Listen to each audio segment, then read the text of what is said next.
আমি প্রায় সোশ্যাল মিডিয়ায় দেখতে পাই অনেকে এটা লিখে পোস্ট করে যে বাবা আমি তোমাকে খুব ভালোবাসি, কিন্তু সে কথা তোমার সামনে কোনো দিনও বলতে পারবো না।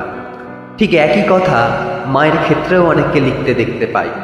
এখানে আমার প্রশ্ন একটাই, যে আমরা বাবা মাকে ভালোবাসি বলতে পারি না কেন, অথচ দিনে অন্তত 10 বার আমরা আমাদের গার্লফ্রেন্ড বা বয়ফ্রেন্ডকে ভালোবাসি ভালোবাসি এই কথাটা বলে থাকি। তাহলে কি আমরা আমাদের বাবা মাকে ভালোবাসি না? সেটা নয় বন্ধু, আমরা আমাদের বাবা মাকেও ভালোবাসি, আবার আমাদের গার্লফ্রেন্ড বা বয়ফ্রেন্ডকেও ভালোবাসি।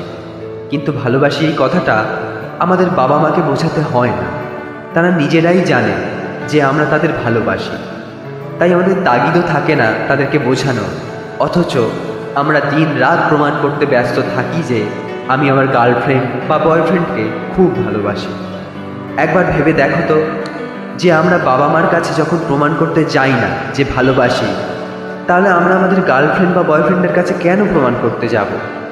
বাবা মা যেমন আমাদের আচার আচরণে বুঝতে পারেন, তাদেরও তো আমাদের আচার আচরণে বোঝা উচিত যে আমরা তাদের কতটা ভালোবাসি।